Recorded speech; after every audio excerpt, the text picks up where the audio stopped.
Well, hey, everybody, welcome this morning to Entrepreneur Encounters presented in conjunction with MKE Tech Week. We're honored that you're here. I'm Brent Heflosson. I'm an entrepreneur coach. I'm also a business catalyst. I'm super excited to have these amazing panelists with us, and we will certainly get to them in a moment. But I want to bring up Representative Kathy from the Milwaukee Tech Hub Coalition to just share more about what's going on with Milwaukee Tech Week in general and the Tech Hub Coalition. So come on up. Maybe fall there.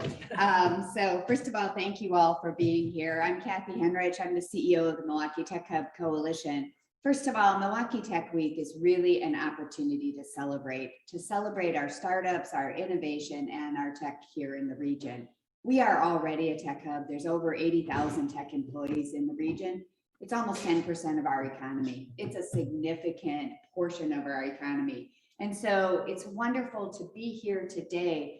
The Milwaukee Tech Hub Coalition is dedicated to inclusively doubling that in order to both drive economic prosperity and to create life-changing jobs for people. So we're thrilled to be able to take this opportunity to celebrate, and thank you so much for having me. Thanks, Kathy. What is going on in this city in terms of a revitalization for entrepreneurs? The opportunities that are out there is amazing. I'm really excited that this particular opportunity has returned. Having to go virtual for a year, I think, was tough. It was tough on entrepreneurs for a lot of ways, but that was another opportunity that was kind of lost. It went virtual, but it's not the same as being able to get together. Before we get into the details about today's program, I want to talk about why we're even here today. I've probably, in my job being an entrepreneur coach, I've worked with hundreds of different businesses, and if there's one thing that stands out in everyone's story when they're successful is everyone struggled in the beginning. Everyone reached out and made a connection with more than one other person. They made a set of connections, and that's ultimately what drove their success. Yes, you have to have a great vision. Yes, you have to have passion. Yes, you have to have hustle. No one does it alone. And if they tell you they're doing it alone, they're either wrong, they're deluded, they're lying, or they're not ultimately going to be successful, because this is not a solo venture. So today we have with us Denise Thomas. Thanks for coming, Denise. Sharon Kevel, Chad Johnson, and Taime Nanya. So I'm going to let each of them be able to tell a little bit of their story. As you're going through today, one of the things I want to stand out in your mind is find one place where you think you're struggling. As I mentioned, every business is struggling somewhere, no matter where you are on the scale of where you want to get to. And the other piece I want to say is that success isn't defined by one landmark or one spot. I want to encourage you to find multiple spots that equal success. I mean, for me, if we end up this event and do a great job, that's going to be a success. I'm going to mark that one. There's successes along the way. So just because we have these four entrepreneurs up here and we've talked about struggle to success doesn't mean they've made it and they're going to sail off on their yacht, although they might, they're welcome to. But it means that they've hit some of those benchmarks that they wanted to get to go to the next level. So I want all of you to think about that for your business as well. So to go ahead and start out, Denise, would you be willing to just share a little bit about how you got where you are and why you want to be an entrepreneur? Sure. Thank you for asking the question. Good morning, everyone. As mentioned, my name is Denise Thomas. I am founder and owner of The Effective Communication Coach, a consultancy based here in Milwaukee, which transforms emerging and existing professionals into extraordinary leaders by mastering the art of effective communication. One thing I will say is, you know how they tell you that the early bird gets the worm? Not all the time, because I'm not an early bird. So we're going to just bear with me. I'm still waking up. I wanted to be an entrepreneur ultimately, and I was just sharing this with someone. It's so coincidental. Well, I wouldn't say coincidental, but right now there's a significant labor shortage in this country. I believe, I want to say it was like 80,000 people in Wisconsin quit their jobs in August. And a lot of those people across the country are turning to entrepreneurship. And the same reasons the same reasons why I started 4 years ago, because I was unhappy. I felt overworked. I felt that what I thought was coming to work, being loyal and dedicated, wasn't being reciprocated. And not to say that my employer at the time or my employers intentionally did not want to make me feel valuable. I think what's happening now is because there's this mass exodus, people now are questioning, is this truly a safe, healthy work environment? So that's one of the reasons why. And then the second question was, Brent, again, morning time. Why did I start? What else? No, just a little bit about why, like, what drove you to say, look, I'm going to go ahead and take the big step? Because there are always impediments to say, I don't really like that. But that's different than saying, I'm going to take the step and go ahead and move forward. Definitely becoming an empty nester. So when my two children, who are now 23 years old and 26 years old, for single parents out there's nothing that will prepare you for becoming an empty nester. So once my nest was empty, I was like, I don't have to worry about them anymore. So I'm going to do what I love. Thus, the effective communication coach. Awesome. Thanks, Denise. Sharon, same question for you, if you would. Well, I echo a lot of the same sentiments about number one, not being a morning person, and number two, not necessarily feeling super valued or not being aligned in the same values that my employers had. So I used to work for a really big corporation, and I was developing, well, let me back up for a second. So I make furniture. I design furniture, app-controlled locking furniture for safe storage in the home. And my background is interior design and furniture design. And while I was working for this large company, I was going overseas and seeing where our products were being made. And there were environmental and like human concerns that I had about the people who were making the product and the factories that were making it. And I, raised those concerns, and, that was just kind of brushed under the rug a little bit. And around the same time, I had my daughter, and I just realized that I wanted to leave the world kind of a better place, or if not leaving it a better place, at least not messing it up further. And I felt like my job was not in alignment with that. And so I kind of set about to find something that would.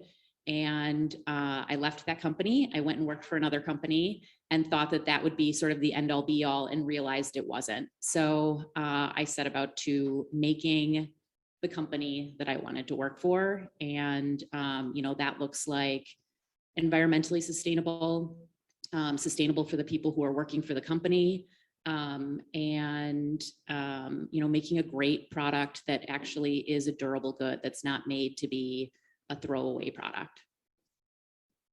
Awesome. Thanks, Sharon. Chad, I know you've got a couple different journeys, but tell us about your most current, kind of what's happening and how you got there. Sure. So Chad Johnson, I am the founder of Tip a Script. So we are a benefit administration platform that also allows crowdfunding, where individuals could provide funds to assist individuals in paying for their out-of-pocket prescription medication and other medical expenses when they have difficulty doing it on their own. So think Cash App Venmo meets health savings account. And so the original question, why did I choose entrepreneurship? I didn't. So that's not my journey. I actually, over probably now 12, 13 years ago, had more of a spiritual conviction that I was supposed to be doing something greater than what I was doing, but things were great. I had a wife, 2 children at home. I had investment properties. I had several promotions. I had another promotion on the way. And when I decided to leave my corporate career in February of 2009, everyone's looking at me like I was crazy. Like, what are you doing? You have a family at home. You're the breadwinner. You've got a promotion waiting on you. What are you going to do? And I had absolutely no clue what I would be doing. So it really was just kind of a conviction of following through on faith and understanding, well, there's something else that I'm supposed to be doing out there. I don't know exactly what, but I'll follow my conviction. And it was not an easy road. Entrepreneurship is romanticized. So there's definitely some valleys as well as some peaks, and willing to share some of that transparency with you today. But I'm excited now, 12 years later, and there's definitely been parts throughout the journey where I've had, moments of great success and moments of like frustration and wondering, what in the world am I doing? But I'm excited to be where I am now and looking at where multiple things are coming to fruition, where what I would often say to people is, our life is not a series of disconnected events. So as I looked at all the different events and parts of my journey that have led me to where I am now, all of them prepared me for this moment. So looking forward to share some of that with you today. Thanks. Thanks, Chad. Taime, you willing to share a little bit about your path and how you got in where you're at right now? Yes, good morning, everyone. Time Anus. It was also an accident for me, I would say. My husband has been an entrepreneur for years. But at the time I made the leap, I was working for a company. I was very committed to my career path there. And they started doing some restructuring that really like made me think, am I, putting all my eggs in one basket? Is it the right place? And at that time, I started to feel that the more I got up the ladder, the more I had to compromise my personal life. And being a foreigner, I came here about 18 years ago. For me, traveling is quite important because my family don't live here recently. Well, they moved, but at the time I had no family here besides my husband. So that became really difficult. So when they started doing the restructuring, he asked me more seriously, like, hey, we're working on this business. We have bought a property that we wanted to take advantage of and try a business first and see what would happen with it. And that's when he said, okay, just come in full in with me and let's do this business. So our first business was the farmhouse paint and sip. That was our first venture. And then during the COVID, we came up with a second business to save the first one. And that is Chucho's Red Tacos. So we jumped into the food industry. And yeah, so I'll share more about that. But that's kind of how my journey went in a nutshell. That's awesome. Thanks, Timmy. And I know a few other people have joined on the live stream. Welcome. Thanks for coming on. You've heard a little bit of snippet from each one's story. The journey is always different. It's individual, it's unique, but not chronically unique because there's a lot we can learn from each other. One of the keys when the pandemic started, one of the reasons I started Entrepreneur Encounters, which was both drawing entrepreneurs together to keep talking to each other and then further starting to interview. I've had the privilege to interview all four of these folks on the channel, is because there's so much we can learn from each other. We don't have to struggle alone. And frankly, while experience is in a lot of ways the best teacher, I prefer that I don't have to learn every lesson on my own. I prefer that Chad can teach me a few lessons and Time can teach me some lessons, and Sharon and Denise. So that's something we want to get into. And there are four areas that I think, particularly early on, businesses tend to struggle with. One is figuring out how to keep your cash. Man, you work your butt off. And you feel like at the end of the day, you got 3 nickels in your pocket and you owe that to someone else. I think another part is that you put together this beautiful plan, you're ready to go, you get out there and launch. Whew, and reality does not look like how you drew it up on paper. Another one is overcoming obstacles and roadblocks. Time kind of mentioned that. They came up with their second business to figure out how to save their first business. No one planned on COVID, obviously, and it presented a problem for everyone. But I believe entrepreneurs and people who are really embracing that mindset say there's an opportunity here to change and to pivot. And I think the final one is just telling your story. We all have to learn how to tell your story. And that's what I love about what we're doing here. And I want to encourage you to tell your story, because it may not be because you need to go talk to funders. Most people think that's when you need your story. Your customers want to hear your story. Vendors want to hear your story. Partners want to hear your story. And frankly, it's what makes you compelling. It's what sometimes sets you apart in one piece from another. We're here at On the Bayou Restaurant. I want to thank them for hosting us and giving us this venue. They are on 2053 North MLK Drive here in Milwaukee, and they're doing a lot of amazing things. They're going to get into some cooking classes in November. They're doing catering. We're sitting on their stage where they do some live music. So I do want to thank On the Bayou for being an amazing host for us. And with that, I kind of want to start to dive in individually and just ask about the impact in each of your lives, because we've had a lot of input in terms of coaches and mentors and key connections, how those have shaped and impacted your growth throughout your personal and professional development, and specifically the growth of your business. Let's go ahead and start with Timer, and we'll go back around this way. Well, it's funny because I feel like everything started to change for me when I hired a performance coach. And at that time, I was at my corporate job, and there were a lot of questions. This person was asking me about what I wanted to do in 5 years. And I kind of had an idea, but he was asking me to think out of the box. Like, there were no limits. what did I want? And at that time, we didn't have the property, we were renting. And it's crazy after, talking to that coach, that performance coach, how everything really started to happen. So I only had a few sessions with that person, but I think that was the beginning of everything for me and starting thinking differently. Now, however, I still have a coach. I actually have a mastermind. I attend twice a week a meeting, and then we have retreats every 3 months. But it's very important for me. It's very important for me to talk to other business owners that are going through the same challenges. Right now, my challenges look different than at the beginning. Right now, my challenge is growth and managing the rapid growth we've had with teams. I don't have, a lot of experience with it. So that's where I lean on for help with that. And amongst other things, but yeah, it's been key, and now I'm always looking for somebody who's a step ahead. And again, the mastermind is also very powerful. So it's not only having the coach, it's having the group of other leaders in different industries that also help me think about, and not only think about my business, but I also can help them as well. So it's a give and take. Awesome. Go ahead, Chad.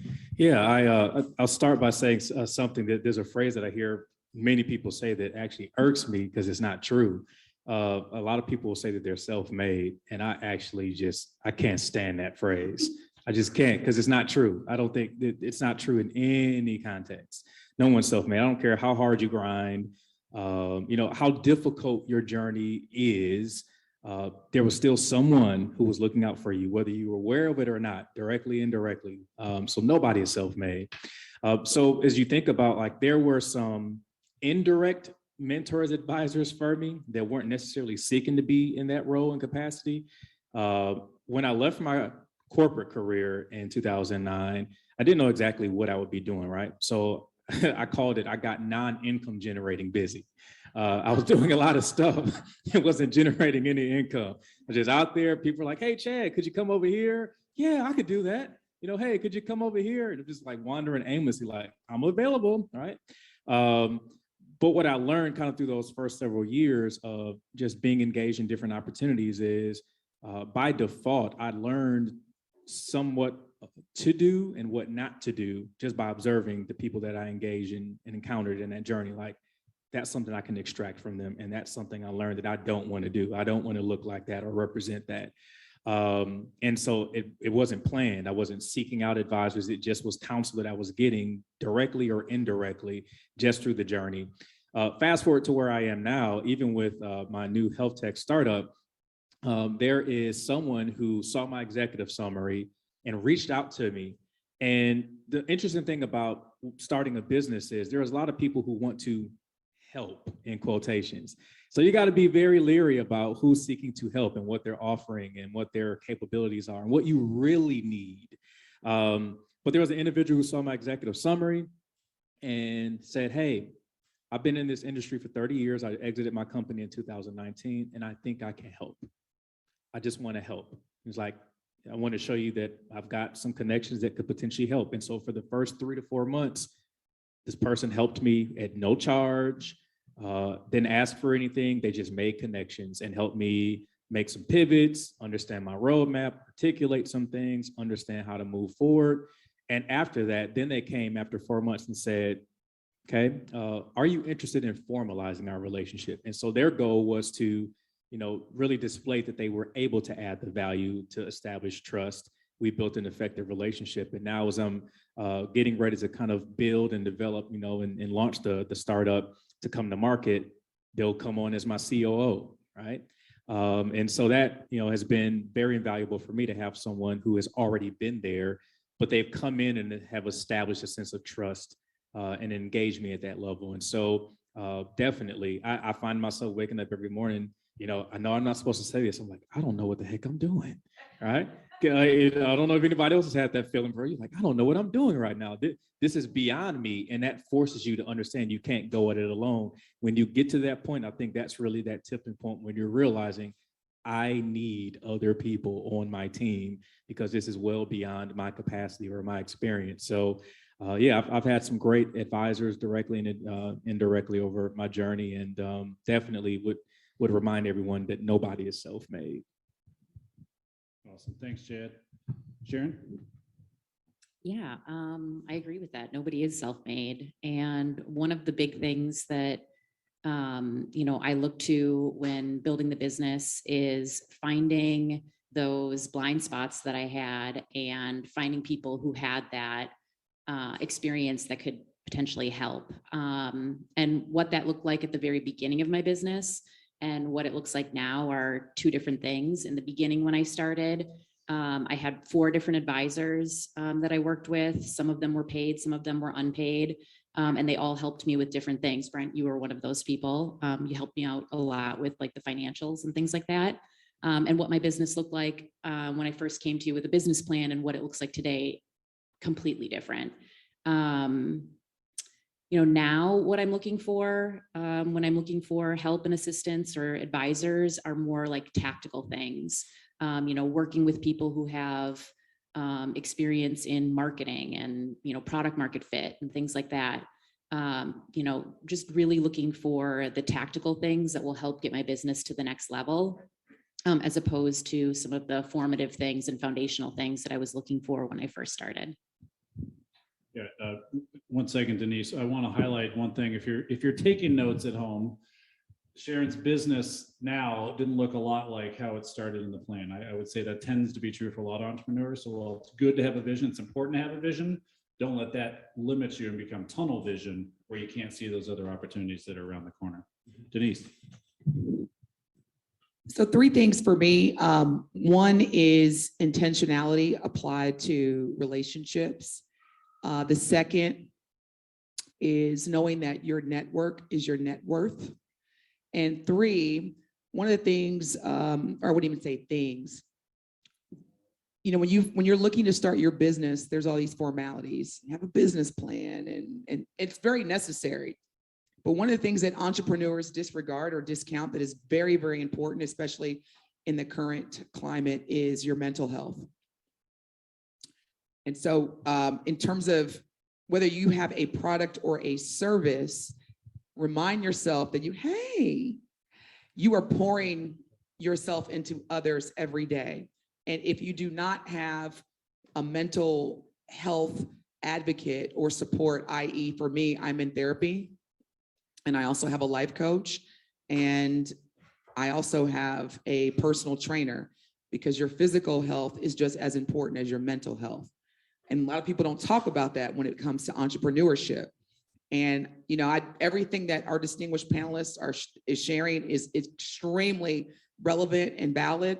I just want to emphasize and add to that, that if you do not put yourself first in terms of your physical and mental well-being, everything, and I'm going to be very candid, will fail. Everything will fail because you cannot pour from an empty cup.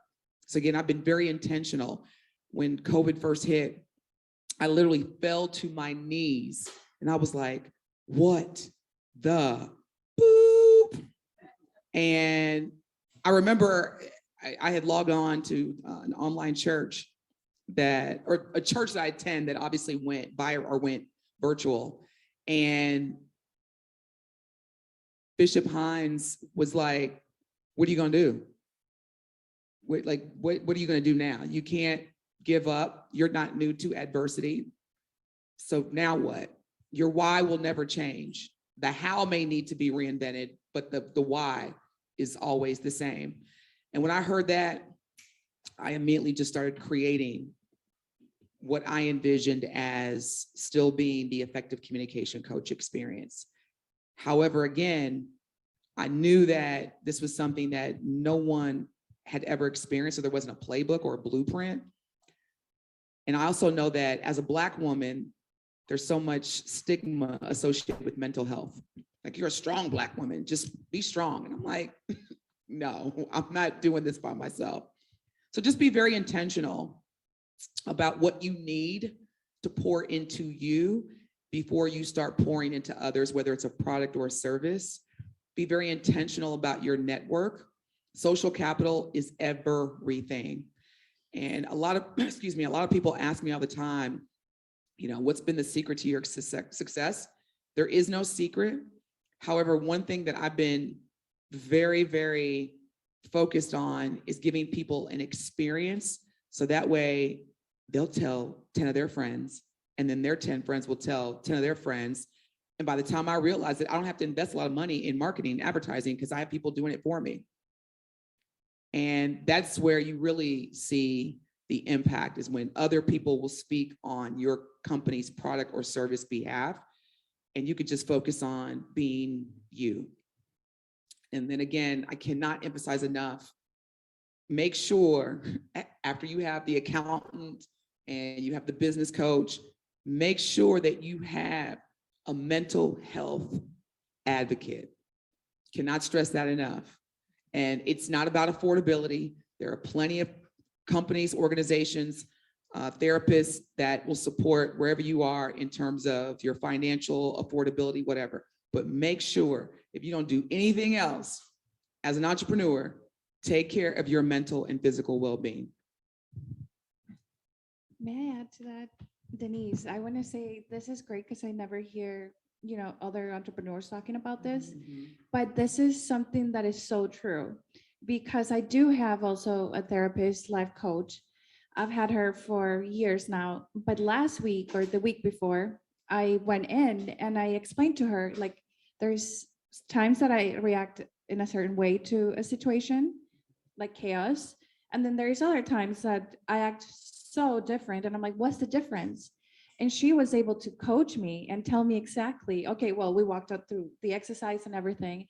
And she was able to guide me. And we found that actually the mistake I was making was that I'm having everything back to back, because I'm trying to cramp so much in my schedule. So the days that something happens and my schedule is cramped, then I don't react as well, right? Where the days where, like, for example, Fridays are a little more easygoing. Those days, if something comes, then I handle it much better. So now I'm conscious of this, and I went back to my schedule and I'm readjusting everything. And that's a lot of value to me. So this woman, again, it's at least I see her once a month, and it's been a big help to navigate entrepreneurship. Although she's not an entrepreneur coach or anything like that, she's a life coach, but she's just helping me as a person navigate my own journey. So thank you for sharing that. Oh, you're welcome, of course, yeah, Yes. we don't talk about it. No, we don't. And it's so important, because who do we talk to about how we feel, right?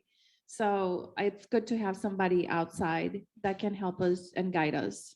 No, absolutely. I agree with that. I've got a couple coaches and done therapy myself, and I think it's super key. One of the things you mentioned, Jaime, about making some space, having some space, because we're doing thing after thing after thing. Virtual is awesome. And I know for an 8 o'clock morning session, no one wants to get up super early and have to drive. But I remember back in the day when we didn't have virtual as an option that showed up all the time, we always had an automatic buffer in there. There was some drive time, there was a walk time, there was time on my bike. All that has disappeared. And the word that shows up, which gets flogged, is efficiency. I can have a meeting at 8 and then 8:30 and then 9 and then 9:30, and I don't have to waste my time doing whatever. Well, that's when your brain is percolating. That's when your brain is collecting. You're processing. Maybe you're making a call to someone else about something that doesn't have anything to do with what you're going to do, so that your brain can reset. We've lost a little bit of that. And as ironic as it is, we may have to schedule those stops back in and say, so if you're using one of those online tools to get your schedule, a lot of times you can make that happen automatically. Do not allow someone to book within 15 minutes of an appointment on either side. So if you got a half-hour slot, it automatically books an hour.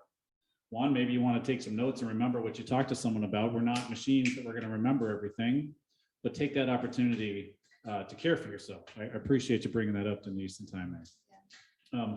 Denise, you mentioned something when COVID hit, and it was our why doesn't change, but the how changes. I think so many businesses, boy, when we're struggling early and just figuring out how do you get it done. Talking a little bit about how you pivoted, and I'm thinking specifically too around that concept of we work hard and it's hard to get the money.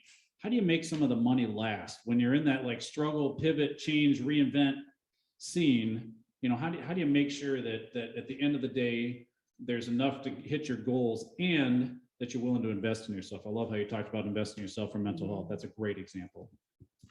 And I promise I'm gonna be very brief because we've got like some genius minds over here.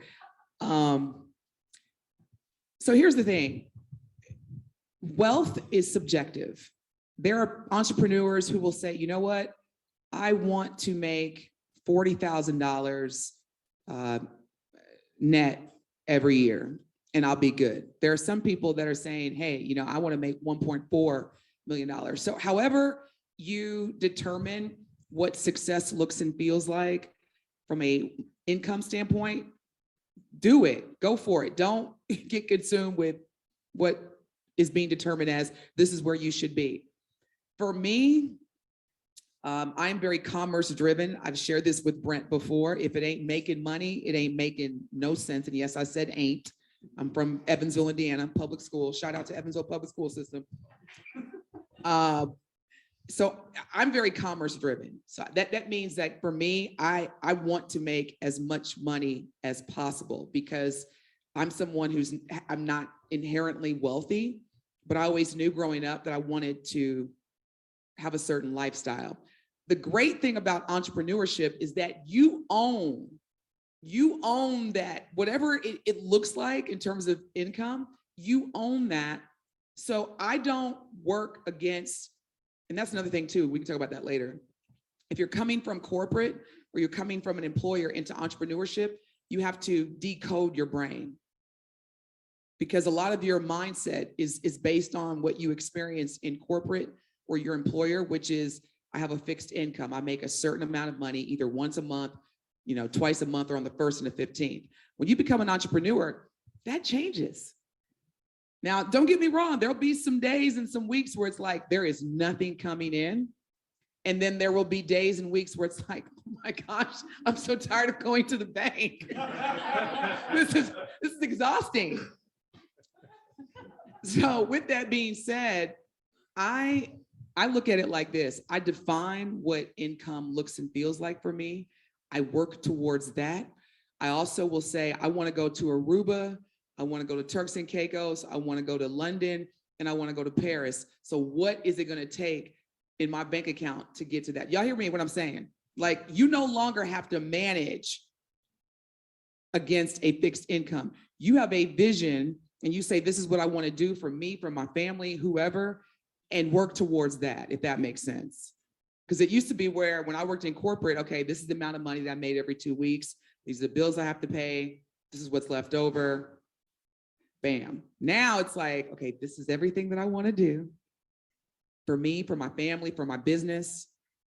And I'm going to work towards that. It works. It really does. And I can get more into detail if anybody wants to talk about that later, but work towards your vision. Don't work towards what you used to do in your previous life. Yes, that too. Sharon, same thought. How do you figure out how to get the business going and keep scrambling and make the money stretch as far as it can? Yeah, I mean, that's a hard question. Lots of people, lots of entrepreneurs run out of cash. I mean, that's kind of one of the number one things, one of the issues that you kind of contend with. And I think it's just being really strategic about what it is that, I'm trying to accomplish, and, getting really clear about what my business needs in that particular moment in order to build off of that. And then it's just kind of like, whenever everything feels very overwhelming, I always break it down to, okay, what's the one foot in front of the other? What's the next step that I have to make in order to, live to fight another day? What's the step after that? And just kind of like plotting that out. All of that takes, a lot of time and reflection and, outside advice. Sometimes you can't really see the forest through the trees, and you need somebody else to help you process that. So I think that's where, advisors come in. But there are times where I'm constraining all of my funds in order to be able to reach a big goal. And then there are times where something is going really good and I can maybe hand that off to someone else to continue to manage and pay that person to do that. One of the things that you had said about, personal finances and, how you manage that. When I started my business, I talked to my husband. I'm like, I need a certain amount of money. I wasn't working for my corporate job anymore. I couldn't touch my 401k to draw any money out. So he did that for us. We refinanced our house. There were lots of things that we had to do in order to replace my salary. I was the breadwinner before. Corporate jobs are the golden handcuffs that everybody talks about. This is actually my second time as an entrepreneur. The first time I had a service-based business doing interior design.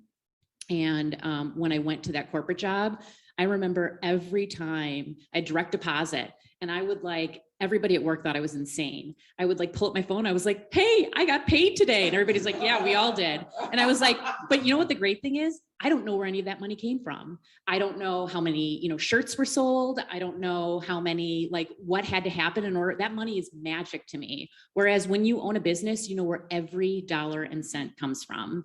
And, that is, entrepreneurship isn't right for everyone. It's the first thing that you think about when you wake up in the morning and the last thing you think about before you go to bed at night. It takes up a lot of mental, bandwidth. And so, when I went and worked at that corporate job and I was getting that paycheck and having that fixed income, it was like, wow, this is magic. I don't know where any of this came from. Going back into it again, it's like I had to take a deep breath because it is a very big shift. Like you said, there are days where you're like, oh my God, am I ever going to make another dollar again? And then there are days where it's like, I'm tired going to the bank so much. So it is definitely, money is a huge part of both your personal finances and your business finances, making sure that you're, taking all of that into account and getting outside advice when you're stuck. Awesome, Jeff. Yeah, thanks, Sharon, for kind of mentioning that. It was something that was just percolating in my mind. First thing I want everybody watching virtually, even in this room, to do is be 100% honest with yourself.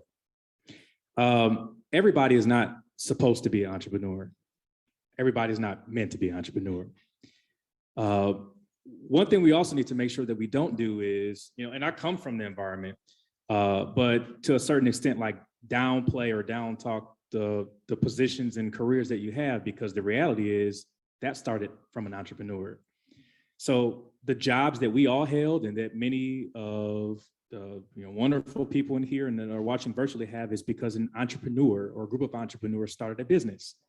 And that paycheck that you're getting is because their vision, their hard work was put into play to provide you with an opportunity to live the life that you desire to live and to put your children in school and to just, experience life to the extent possible, that you desire. Everybody has their lane, all right? And so one of the best moments of feedback I got offended me originally, but it was something that I needed to hear. When I was in my corporate career, a great leader, right? He was just very philosophical, right? You would never see him mean, but he would just play mind games and conversation judo with you. It's just throw it back on you, right? But he'd make you think deeply. And so one day I'm sitting in the office for one of our check-ins, and he just says it so succinctly to me. He says, Chad, I think you work best in a transactional environment rather than a transformational environment. I said, who are you talking to? Right? I'm like, what do you mean by that? And at first, I'm all in my feelings, what does he mean by that? But I thought about it. It was true. I do work better under structure and in a transactional environment where I know here's how things will flow, or here is the plan, and here's how it operates. And that was important for me to know, no matter what environment or context I was in, working for an employer or being self-employed and employing other people. I work best under structure and in a transactional environment rather than working in complete ambiguity, all right? Sometimes you have to work in complete ambiguity, but I'm not gonna be my best self in complete ambiguity. And so to your question about the pivot for COVID, the last 7 years have been very lucrative, right? We're like, oh my goodness, another deposit. What shall we do? So I've been the training consultant the last, several years prior to focusing on my startup full time. And when COVID happened, and shut everything down. I was traveling like 2-3 times a month, and it worked out. I wasn't missing significant things with my family. I just felt blessed and fortunate that it lined up. But when shutdown happened, I'm thinking, uh-oh, what's going to happen with my training and facilitation? And like literally, it just shifted from being in person to virtual. Hence technology, right? So technology created opportunities for people to continue to find ways, sometimes overworking without breaks in between. But I actually picked up more revenue, believe it or not. And I was doing trainings instead of, 2 to 3 times a month, every week, several days a week, because it's like, oh, you're available now, Chad. Could you do this week? And could you do this week? And could you do this week? We've lined up the next 5 months in a row. Could you do that? I'm like, at first it was great, but I'm like, wait a minute. All right, I need some recharge time here. And so for me, I'm like, all right, I remember leaving my corporate career and having the dip in income and going through some struggles. And then here comes this lucrative training consulting opportunity. And for 7 years, I'm just grinding, working, growing, building social capital, relationships. And it's allowing me to have capital to be entrepreneurial and other ventures. And now all of a sudden, it's getting even better financially. But now here comes TipAScript, another opportunity, an avenue, and there's that tipping point. At what point do I transfer from this thing that saved me from the valley, right? And it's working so great financially, but yet I've got this other opportunity where I may need to make a pivot. And that was really the key for me in making that decision to put my efforts and energy into TipAScript full time. And it wasn't easy, but it definitely was another commitment to say, if this is where I'm being led and this is what I'm being called to do at this point in time, as good as this is going, it's time to go ahead and make that transition and put my effort in all into this, because working in ambiguity, am I going to be working on this today, working on that today? I don't work well in that environment. And so to be transactional, knowing that I'm focused on TipAScript, here's what I'm focusing on this week, here's who I'm meeting with, here's our roadmap, here's how I need to deploy this, here's what I work best in that environment. And so again, I would reiterate, everybody is not supposed to be an entrepreneur. Everybody is not going to be self-employed. It is okay to work a career and earn income and save money and maybe have a side business that you do. In addition to that, there's this concept of intrapreneurship, taking ownership of the job and the role that you have within the existing corporation and company you work in, and treating it as your own business, right? Those are the type of employees I want working with me, not for me. They say, this is my job, this is my business, this is my company, I take ownership in this.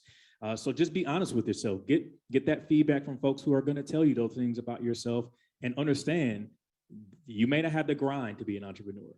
You may not, and that is okay, because everybody has their lane, everybody has their path. And so just be honest with yourself is what I would say. Jaime, your thoughts? So we're talking about cash too, right? So one of the main things that we did for the farmhouse that really helped us during the difficult time was building reserves. So I did that personally, and then for the business. When I started us, financially having our reserves was priority, and then we moved on to the business.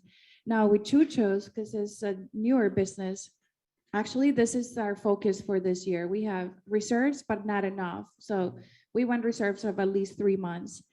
And that's really what got us through the pandemic, because it bought us time, because we knew we had 3 months worth of operating money.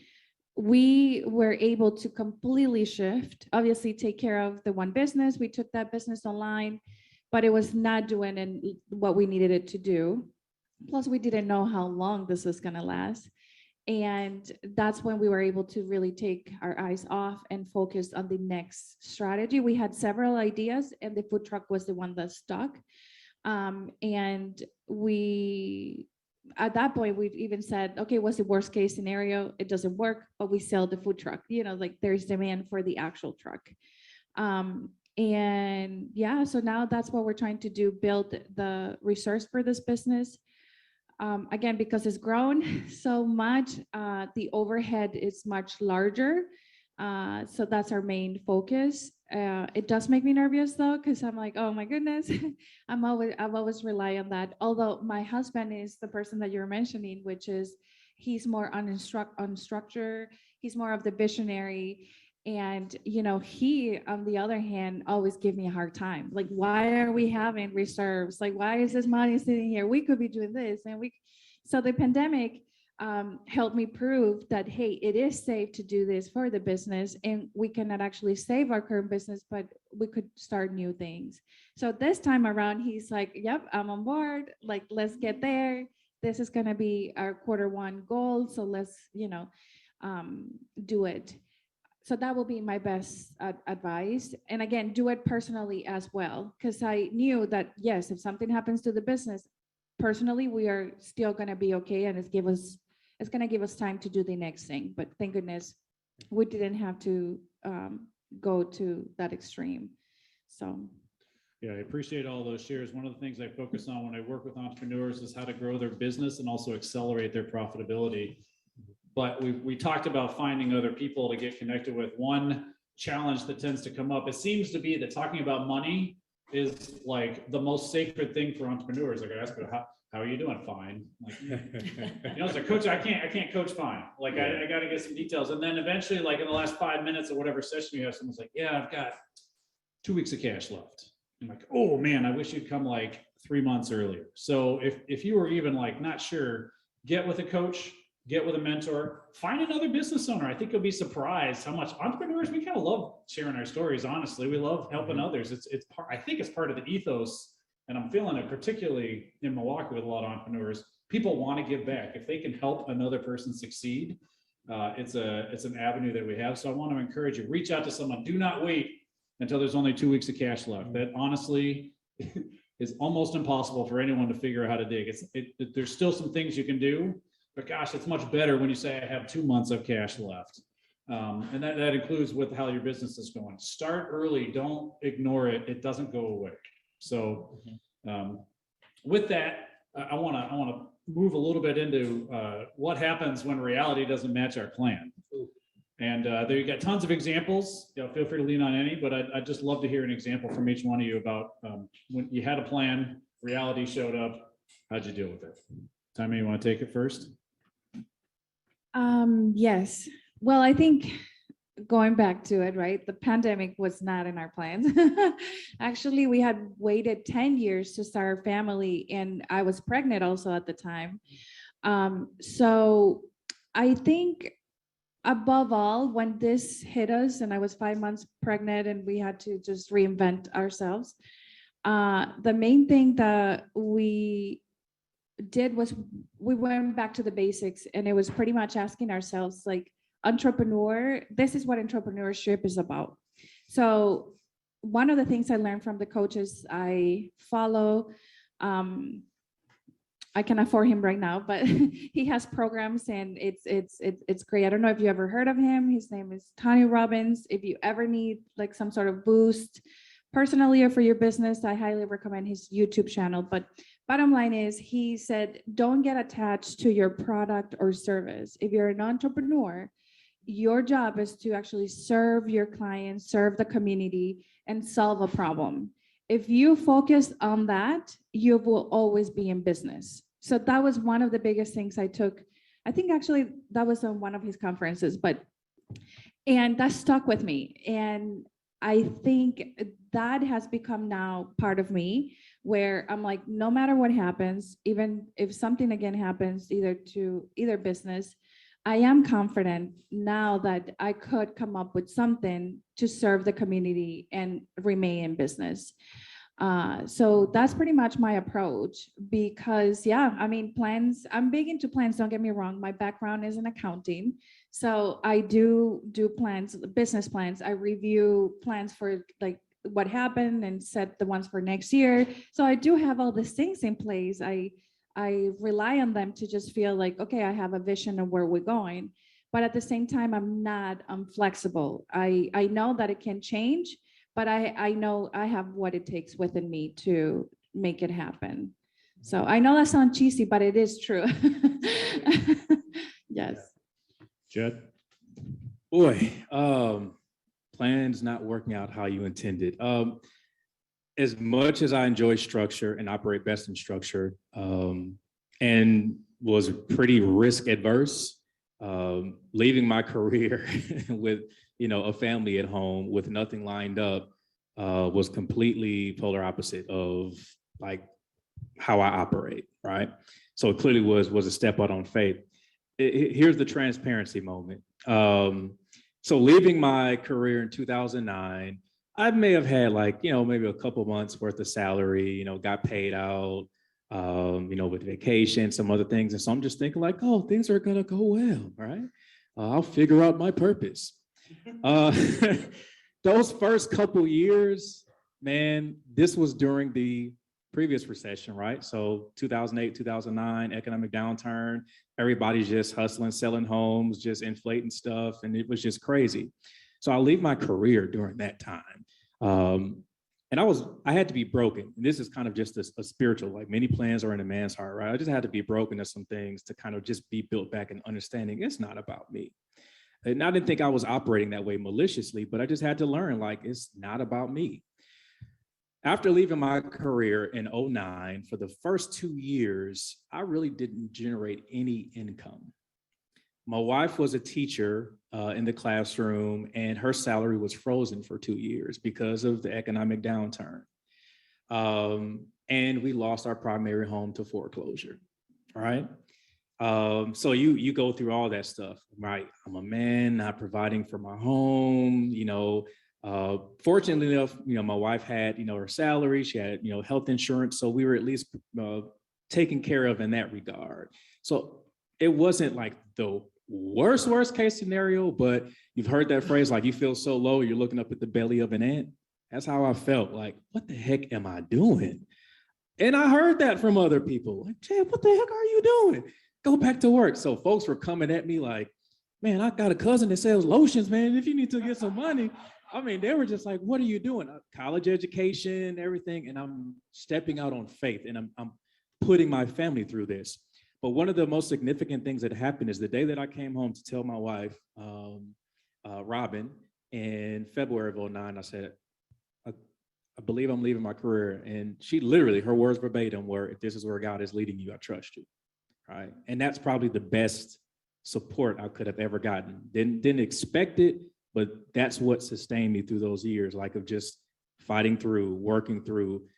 Literally, I'm helping a nonprofit that can't afford to pay me because someone misappropriated funds. So I'm like, well, I'm here to serve, but I can't bring in any income right now. There was a business that offered me an opportunity, 100% commission. 100% commission, like what? Like all these different things. I'm like, man, I need to just go get my job back, right? It's like, but no, I've stepped out on faith. Like this is what I was called to do. I don't know where it's leading. And so when I say I did not, if I would have known what I would endure before leaving, I would not have done it. I'll just be honest with you. If I would have known, I wouldn't have done it, right? But because I've gone through it, you can't tell me nothing. And that's not even a conceit. It's I've been through it. I trust it. So making a transition from corporate career to nothing to having something and then now having to pivot and say, okay, I'm not sure how this is going to work out, but this is where I'm being led and this is what I'm being called to. I'm going to commit to it. It's going to work out. That's what I mean by it. Like you can't persuade me that it's not going to work, right? Because I've got that faith and that trust and acknowledging like this is where I'm being called and things lining up to where they are, the ecosystem in Milwaukee with tech and support and the things that I've been involved in, like the right timing. I don't believe in the coincidences. Like, these are like divinely providential ordained things that have been provided to me at the right time. I'm like, okay, it's time to drop my consulting career and focus on TipaScript because this is where the greatest need is for me at this point in time.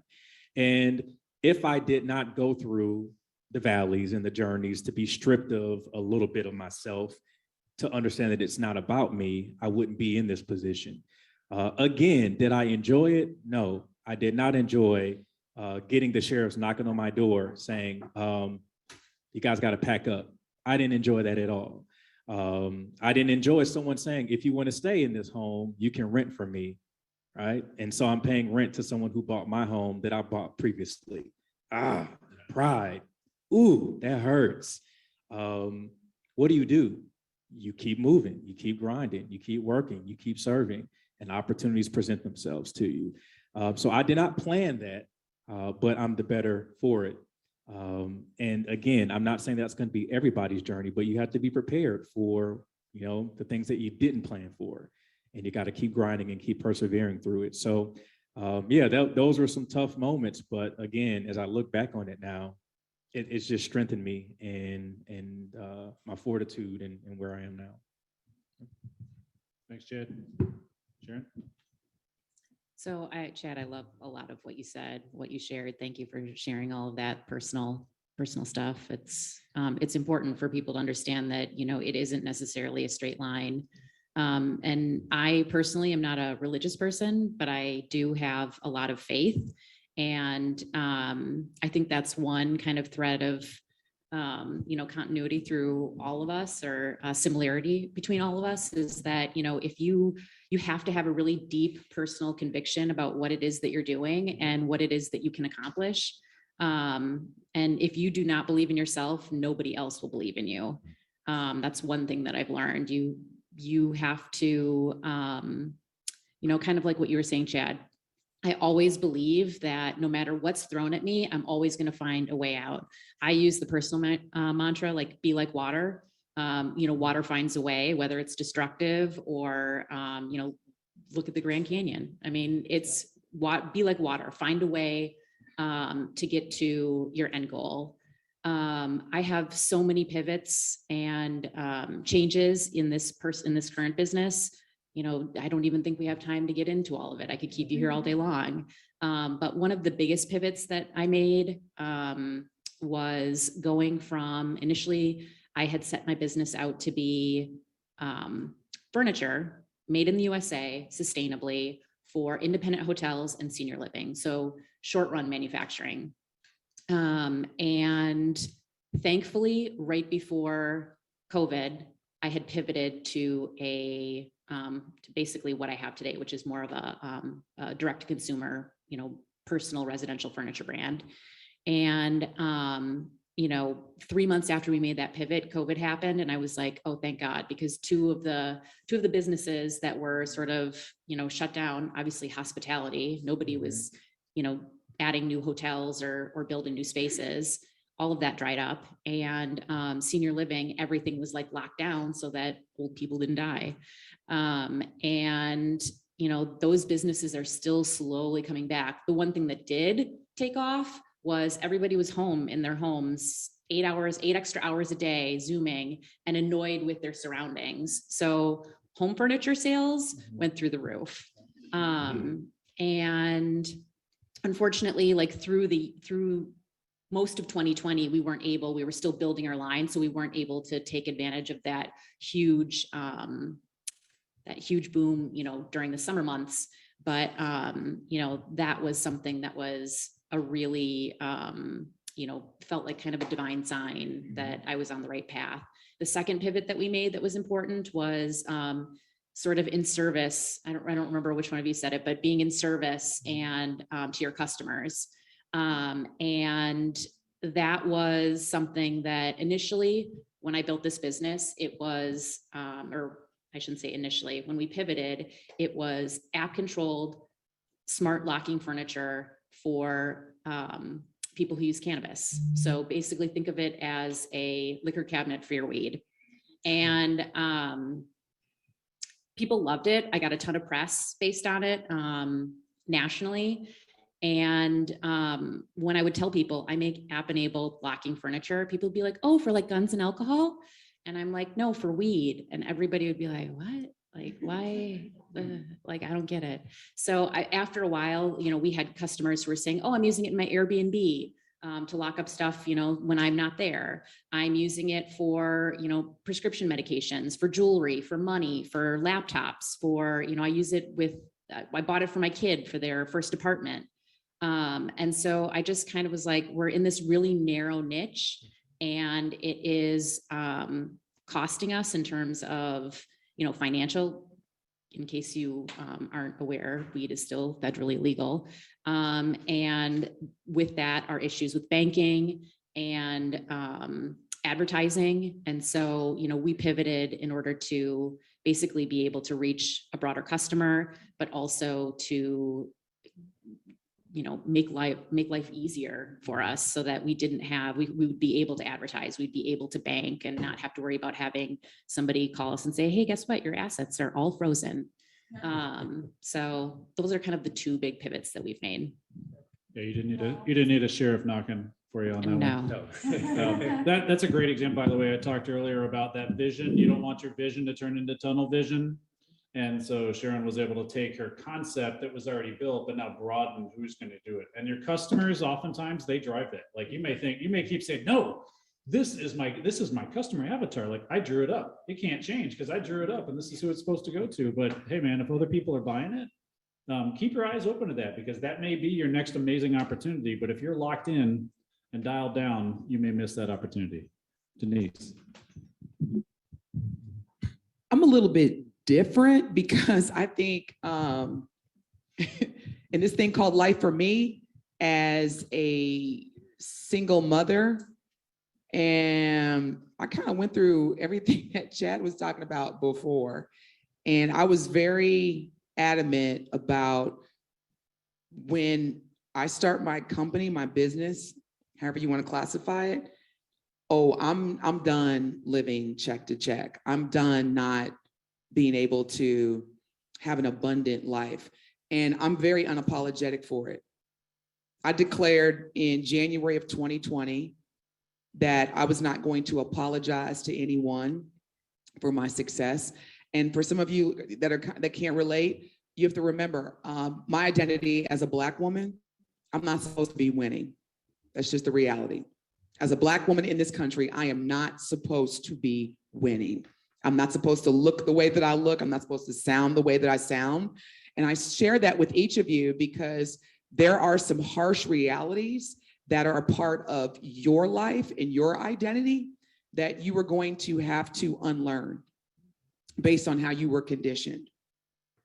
And again, that goes back to having a life coach or having a therapist or just having, for me, I want to surround myself with people that are doing what I do way better than me. I appreciate having colleagues and associates. However, man, when I'm in a room and there are people that are doing what I do way better at like this audacious level that I'm pursuing, that's when I really get like, the money situation for me, I'm just being honest, it got so much better. And I remember when COVID first hit and my mother and father called me and they were like, how are you doing? I said, I think I'm going to be okay as long as I can get back to where I was by October. And this was in March of 2020. So I was looking, I was like, I'm okay until October. Well, such as similar to what Chad had mentioned, because of, and I don't like to triumph off of tragedy, but because of what had happened in the country combined with COVID in terms of racial division, my area or my wheelhouse was in high demand. Let me just say this to you. If when you do what you love, I promise you, guaranteed, the money will come. There will be a lot of no's, more than the yeses. But when the yeses come, ooh, it's a good yes. It's a ooh-wee. Like I've had 20 no's, and then I got that one yes, and I was like, forget y'all 20 no's. I need y'all anyway. So embrace the no's and be ready for the good yeses. I'm very big on manifesting what I want based on my narrative. So if I wake up in the morning, I say, this is going to be a great day. Even if I don't necessarily get a contract, it's going to be a great day because I'm working towards the possibilities. It works. Words are everything. That's why, as a communication coach, I tell people all the time, oftentimes you're your worst enemy just based on how you talk to yourself. I'm literally going to win today. I'm going to win tomorrow. I'm going to win this year. I'm going to win next year. And when I'm hosting the Oscars and the Grammys and the Tonys and all that other stuff, y'all will be able to say, I saw Denise at On the Bayou. And that's it. And I've said the same thing to Brent. I mean, it's like, There's a lot of formalities and technicalities that go along with being an entrepreneur, but you would be surprised at what happens when not only you do what you love, you believe in your product or your service, and you declare that you're going to be winning. I declare every day that I'm going to win, and I no longer care what people think about me in terms of my success. I'm not apologizing for it. I'm working towards even more success. And like Dr. Seuss said, the people that matter don't mind, and the people that mind, there you go. I agree with you. Mindset is everything, and it cannot be, I mean, you can't say that loud enough. Mindset is everything as an entrepreneur. Yeah, I mean, it's one of the, that entrepreneurial mindset, it is different. You've heard it. I mean, these are some amazing stories right here and here, right?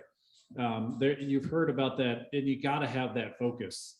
And there are pieces that wear you down, but there's just a different way you have to choose to look at the world. That hustle and that passion, hit with a dose of reality, they all got to blend together, and you can't let them beat you down, because the world isn't structured to accept entrepreneurship, because you're looking at a problem instead of being like, man, I got one law. You're like, oh, opportunity, opportunity. I got an Airbnb. I want to be able to lock up my stuff. Oh, there's an opportunity. You know, people need Denise's support. And now actually she can probably deliver more broadly at a time when the demand is high. It was like, hey, conveniently, we're all remote. So queue them up. Let's go. I was delivering broadly before COVID. Thank you. There you go. Put me in a box, Brent. Touche. I want to get one last question, because I want to leave a little bit of time for some Q&A. I want to talk about why your story matters. Why does it matter as you think about your business, how you present your story to individuals? And I'd like to start again with Denise, and we'll go back around.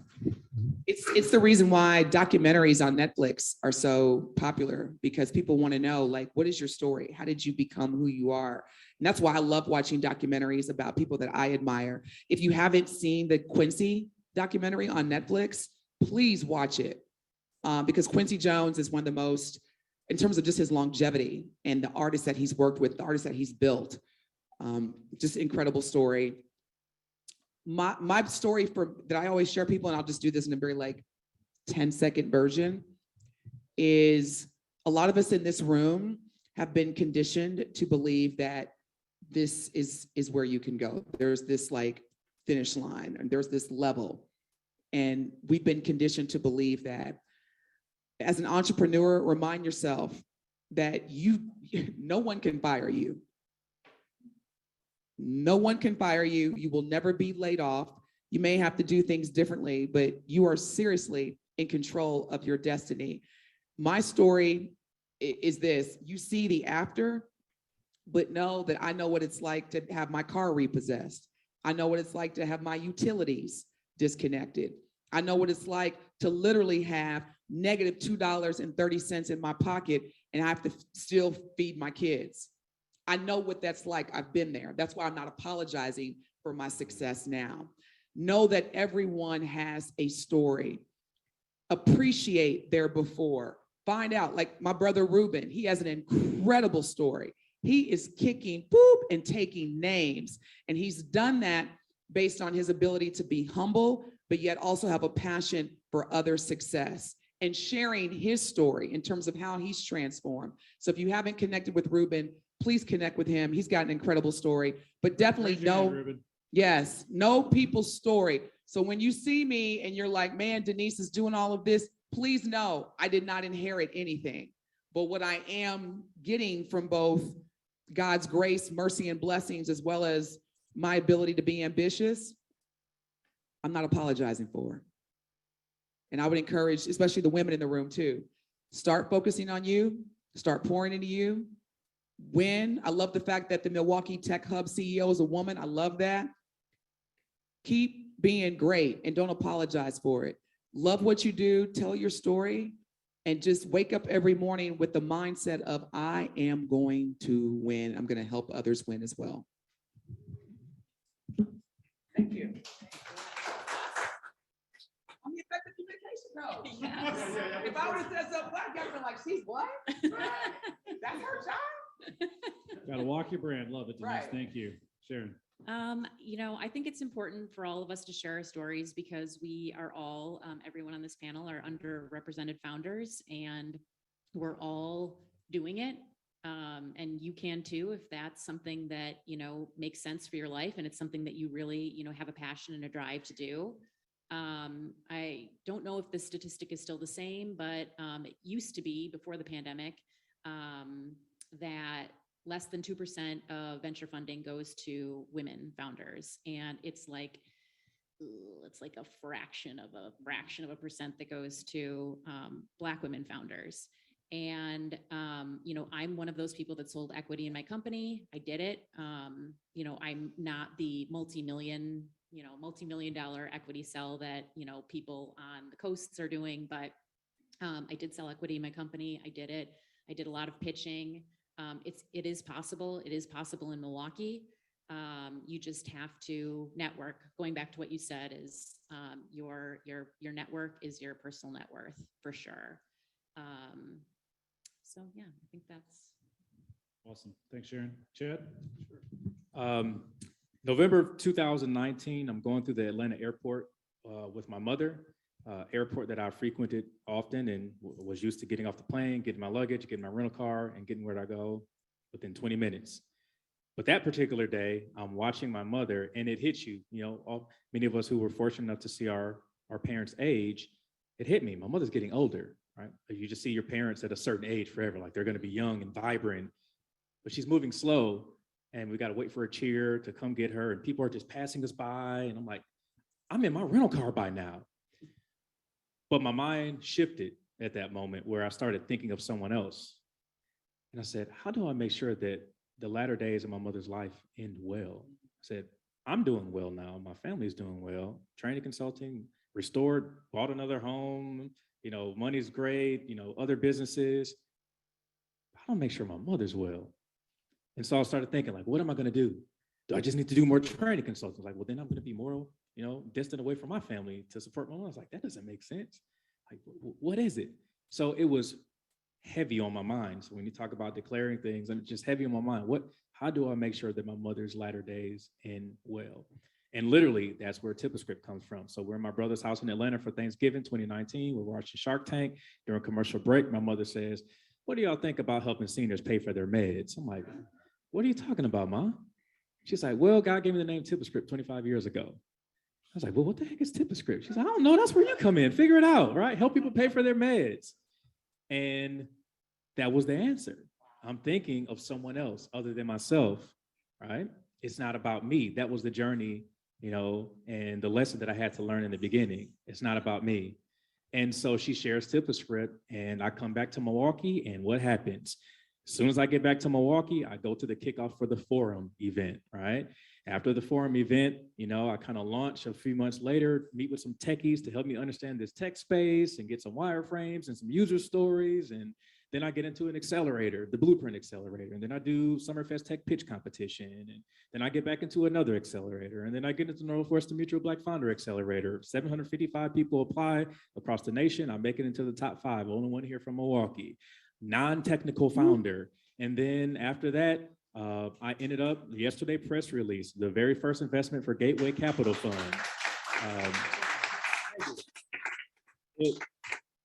All because I was looking at my mother in November of 2019 and saying, how do I make sure that her latter days end well? That's my story. Those goosebumps are for real, people, seriously. So thanks, Chad. Time. Wow, it's hard to follow that. Congratulations. I think it's great to share the story because that's usually what I've looked for the times that, when I started as an entrepreneur, and even now when I find myself with questions, I try to see what other people did because success leaves clues. Another thing is I am an immigrant. I moved here very young, and I'm from Venezuela, which is a country that's going through a crisis, social, economic, everything you can imagine. So I've also worked really hard in showing also I'm the oldest of 24 grandkids. So I have a lot of cousins that I think of all the time. So I think I try to also be that story for them, that you can go anywhere and make it work, even if that's not home and we're far apart. And now things are getting a little easier. We're getting our family together in other places. Some family are here, other people are moving to Spain. But bottom line is, I only want to inspire people in my community, but also show my family what it can be done. And yeah, that's kind of why I do this, and I come to events like this and try to help as many entrepreneurs as I can. Yeah. That's awesome. Thanks. One of the things about stories, as everyone here put in a little piece of that, everyone has a story. There is no one who doesn't have a story. You have a story. One of our challenges, I feel like, when we tell that story is we're emotionally invested in some of the details. And it's hard for us to decide to kind of clear away maybe the pieces that may not matter as much to the customer, or frankly, sometimes we're not articulating ourselves in a way that is in the light that it really ought to be received. I've had the privilege of watching Denise in some of her mentor forums. It's not a giant change to give someone, but it was like, I would like to see you position it like this. And all of a sudden, that story went from sort of like, well, I kind of think I maybe want to whatever. And now it's like, I declare. And then bam, like the difference, like the posture, like the shoulders go back, the head goes up, there's confidence. And all of a sudden, same story, different presentation, letting the pieces come out that matter. So get with people, get with professionals, get with other folks, share your story, get feedback on your story, be humble, right? Be ready. And people were like, I'm not tracking, I'm not seeing it, I'm not feeling it. Or, boy, I know there's more there. What about this? Why didn't you share that? Your story is so important. It's so compelling. I think you've heard examples of that here. And I do want to be able to leave a little bit of time here for Q&A. We got about 10 minutes left, but I want to tell you before everyone hops off, I've got 2 free gifts for everyone here. There are some business cards there on the table. I'll spend, you get a free half hour with me. I'll talk to you about whatever you need, where your business is at, where you're going. If sometimes it feels like half of my job is counseling. I'm not a trained counselor, but I am a certified entrepreneurial mindset facilitator, because getting our minds in the right place sometimes is half the game.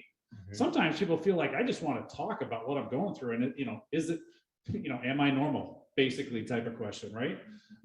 That may be what you need. Absolutely. Please look me up on that. And the other one, we talked about cash. I've got a new freebie I put out, and I'll send everyone a link to that. It's just 5 ways to keep your cash. There's simple things that sometimes are sitting right in front of us. And again, we get emotionally entangled with like how our life is going and we just can't see it. And so just 5 things to take a look at. And there is a bonus one and some extra credit on there. But I think there are sometimes some opportunities to start to cobble together a few of those pieces of cash that now 2 weeks of cash flow can maybe become 4, or 2 months of reserves can maybe now look like 3 months, not by adding more money to your reserves, but by making sure you're hanging on to that cash you're working super hard on. So I do want to open it up to questions on the floor. If you're online, you can go ahead and throw stuff. You should be able to throw stuff in the Zoom chat, or if you're joining us on LinkedIn Live, throw things in the comments. And we'll start here with any questions we have from the floor here and on the bayou. Yes. Okay, my name is Daryl Carter. Hey, Daryl. And I'm 66-year-old broken toy from Milwaukee. First of all, my hats is off to my friend Greg, who owns On the Bayou. When I first came here about 2008, Greg was catering out of his home, and I was a photographer. So I ended up working with Greg catering. Took me to his home, showing me where he cooked.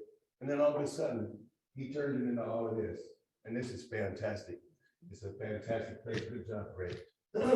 At that time, I had just bought Techno Rangers on GoDaddy. And I thought Techno Rangers was about going to parties. But a Techno Ranger is a person, and they're all over the world with this phone in their hand. So I'm planning, my goals are very lofty. I want to be the next Facebook. I want to build a smart domain and a smart bank with the tech coin. And so when I tried, I've been on Google campus and Facebook campus at least 6 or 7 times this year. And the only person I was greeted by the security, hey, what are you doing here? But the campus was closed, but I didn't care. You know, when they announced that Zuckerberg has $100 million for Black founders or whatever, I'm chasing that money. I even went to the NAACP in Mountain View, couldn't get in. I put in an application on August 8th with, I guess it was Generator, and for the Black startup with Northwestern Mutual. And my application wasn't accepted. So it was like a failure, but I knew when I was driving there, I just drove here from California, I knew when I was driving here, I would have secondary opportunities to meet you guys. And the part about it that's really uncanny is that I have to come all the way back home to my homeboys to see real people about learning about the tech industry and about how to present the next biggest thing that could be in the internet, Techno Ranger, smart domains, Techno Ranger, smart bank, and the tech coin. Do I know how to do that? Heck no. I'm a broken toy. I'm a visionary. I've been living in Hawaii. I'm a professional wave counter. I'm a marijuana broker. I've been doing this since I was 13. I want to legitimize myself. I want to build a domain, and I don't know how. And my question to you is this Milwaukee network really this cool? Is it really this tight? And is it really the place where I'm going to meet the people that are going to launch me into the type of world where my business is operating? I feel like, Mark. And floor is open for anyone to field that. Well, first, you have an incredible story. Thank you for sharing your story. I so admire and appreciate your ambition. I love the fact that you said, I'm going to the Facebook campus, I'm going to the Google campus. I love it. I love that ambition. I love that agility, and I admire that. So the answer to your question is, yes, the Milwaukee network is everything that you are already experiencing since you've returned. Again, as a communication coach, I'm going to ask that you remove "I'm a broken toy" from your narrative, because just the sound of your voice, just looking at you, I don't see anything broken. I see everything that is what is necessary. Ambition, agility. And again, your voice is incredible. You should also think about voiceovers because you have an incredible voice. Now, the one thing about Milwaukee, and I'll say this to Milwaukee's face, and I say this when I leave, Milwaukee tends to be, in terms of networking, like very cliquish. And there's like these 3 core circles of the same leaders in Milwaukee that oftentimes, if you're not directly or indirectly connected, it will seem like, wow, like I feel like an outcast or I feel rejected. So I'm going to ask, brother, that you already go into the mindset of where you're going to have to carry some folding chairs. There's going to be a lot of things that you want to be invited to where you're not going to be invited, but you're going to just bust in there with a folding chair and sit at the table and be like, I'm here. That's the best advice that I can give you. Remove the broken toy from your narrative, keep telling your story, and keep your folding chair next to you, and sit your poop at the tables that you know you deserve to be at. Front and center. Love it. Thanks, Denise. I'd also like to say that for me, finding networks, the network being your personal net worth, I think is really helpful here. In Milwaukee, it is small. They don't call it Weewalkie or Smallwalkie for no reason. And if you get in, if you make a connection with 1 or 2 people, they will open doors for you. I spent an entire year looking for investment in my company. And, I just kept all the no's. And someone in my network connected me with someone who said yes. And that person, obviously changed my life with that connection. So I think, networking is really important. And, LinkedIn has been my friend. If I want to find somebody, I can kind of go back and say, okay, these are all the people that I need to connect with in order to make that connection. So just being really strategic about who you want to know and finding people who can introduce you. I mean, that's a little bit more tactical, but it's helped me. And it's not the person you know, it's the person they know. Yes. That's how the introductions work. That's the power of LinkedIn. That's the power of networking. So don't be afraid to ask. Know what you need, and don't be afraid to ask.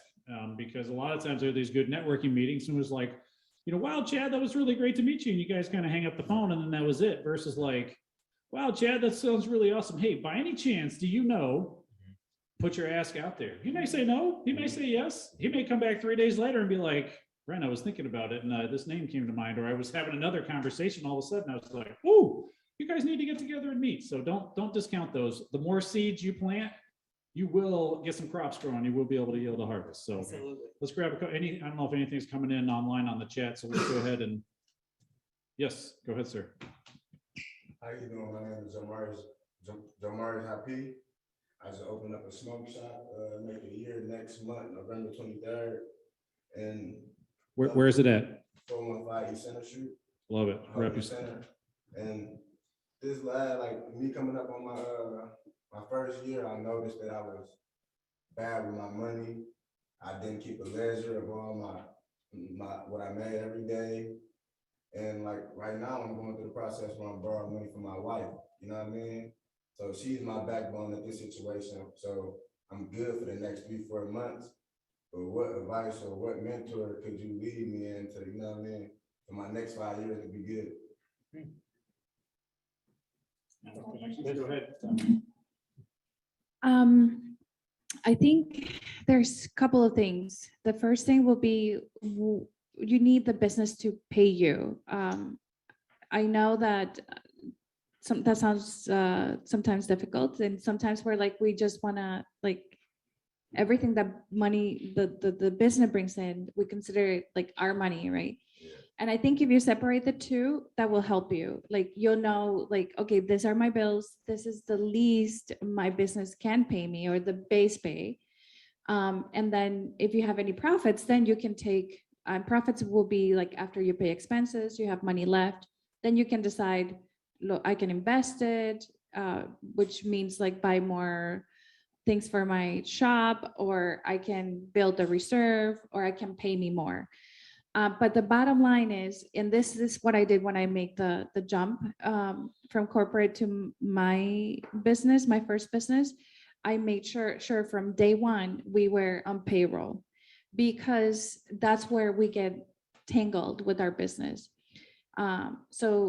And so far, only one time has not paid us, like the business has not paid us, and that was the first week of the pandemic. And that was something that we chose. We said, we don't need the pay, we're just gonna make sure that everybody else gets paid until we understand what's happening. So that will be the first thing. So truly go through your monthly bills and determine phone, electric, whatever that might be, so you know what personally is your financial obligations. The other thing I would do is make sure you're pricing everything correctly. So if you are having your inventory, just make sure that you have a good markup and you're actually having a profit margin, money after your expenses, and that everything is covered. One more to add. What I did was everything I made, I dumped right back into the business without paying myself. Only thing I did was pay my bills every month, and everything else I put right back into the business, because I started off with not as much inventory. So everything I made, I double up on inventory every day. Every day I double up on inventory. Just I work myself. I don't even have any employees, just to, you know, save the business and grow. You know what I mean? I grow a whole lot, but for me to have no, you know what I mean, extra money, but I have probably 10 times more inventory than what I started with, but really no cash in the bank. You know what I mean? So what happens is you have your cash tied in inventory. So in that case, I would say, look at what your best sellers are, the things that you're moving the fastest, and that's where you want to invest your money.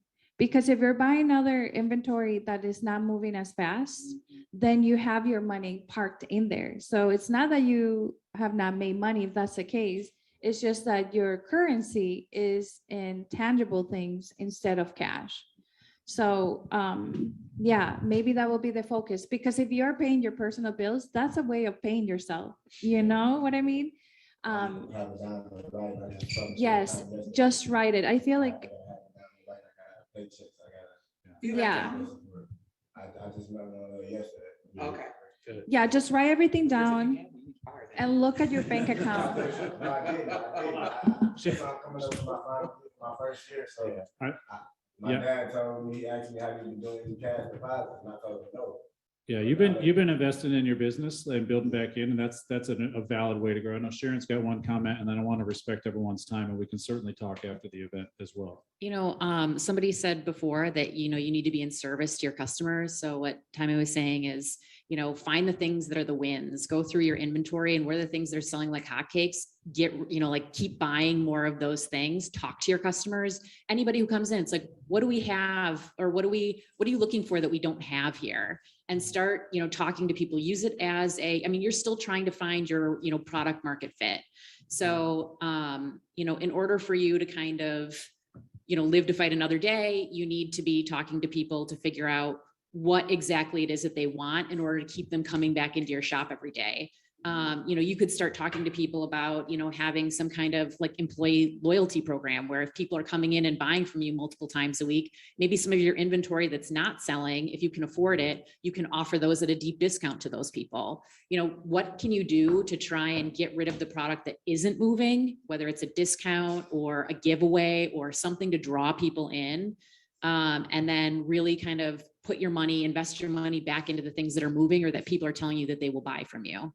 Absolutely. Well, I want to thank everyone for coming today and listening today, but I do need to acknowledge a bunch of sponsors. This just doesn't happen on my own. No one does it themselves. No one's a self-made man. Thank you, Chad. First on the Bayou, Greg sitting in back. I was thinking that's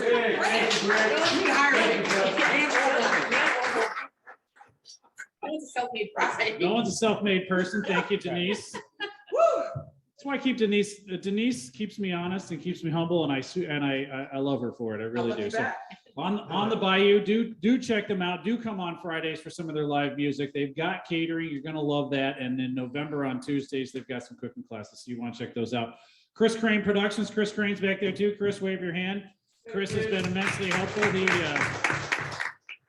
Chris provided all the audio support set up and talked me off a wall when I was getting all worried about how we're going to be able to pull that off. He's like, Brent, I got you. We're going to take care of this. So Andrew Feller Photography provided some of the photos you may have seen in the emails that went out. Daily Bird provided the coffee. They're currently working out a Central Cafe up on 808 East Center Street, but they are taking over the old Fuel Cafe building, just like 2 buildings down. So do check them out when they open up here this winter. And I'd love to also, we need to get a big round of applause for all of our panelists here. They did an amazing job.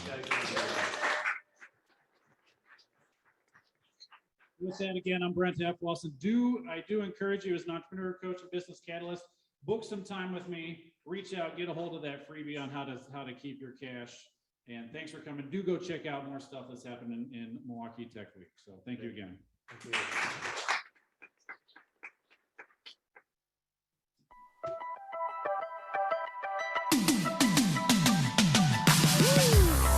Yes, I wanna be the boss. I'm prepared to pay the cost. Now I finally understand. Footprints in the sand. My only goal is to stay alive.